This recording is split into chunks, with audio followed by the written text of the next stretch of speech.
I mean, every time I come into the gym and Coach K's in there and he's talking, I love to listen to him. I mean, I feel like I learn something new every day from him.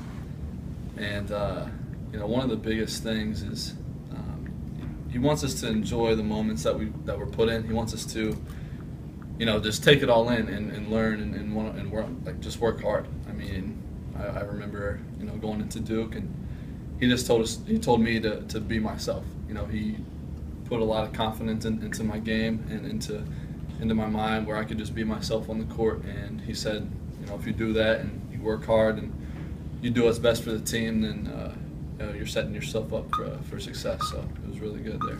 When you were considering, did you consider at all coming out last year, or was that never considered? No, I never considered that. When you went through the process this year, I mean, what value was there with being able to bounce things off him just because of his ties to the NBA? Yeah, I mean, it was a difficult decision at the end of the year. I mean, I was torn between both.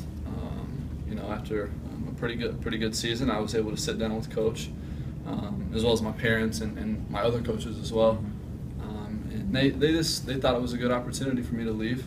They said it was a good time, and like you said, you know, being able to just trust Coach and you know what he's been through, the amount of success that he's had and situations he's been through. You know, I was able to just trust him and listen to him and take his advice, and made the decision a lot easier.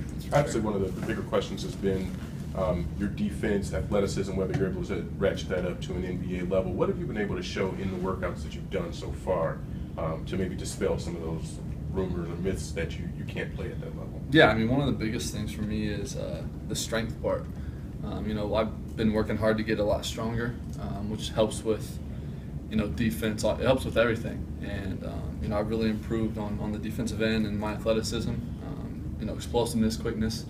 I'm just trying to show that in different ways, you know, just still being creative offensively, and then when defense comes around in the workout, then, you know, try to show myself off on the defensive end as well.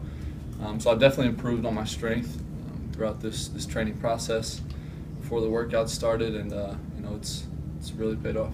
For a lot of people, you've been painted as maybe a corner shooter or a spot-up shooter, but the other part of your game is that in-between and that stop-and-pop game. Is maybe that's something that people don't know enough about?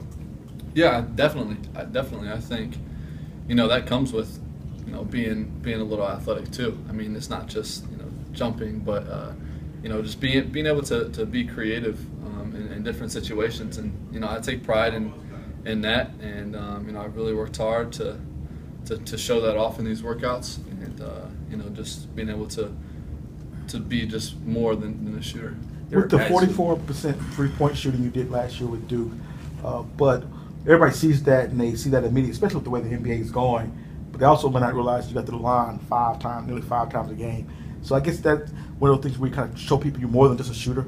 Definitely. And I think, you know, that also comes with the strength part, being able to absorb contact, create contact, and, you know, being able to get around the rim and you know, battle down low a little bit. So I really worked hard during the off season after my freshman year of college, and, you know, still trying to transition that to this next level. As you've been since the end of the season, I imagine you've been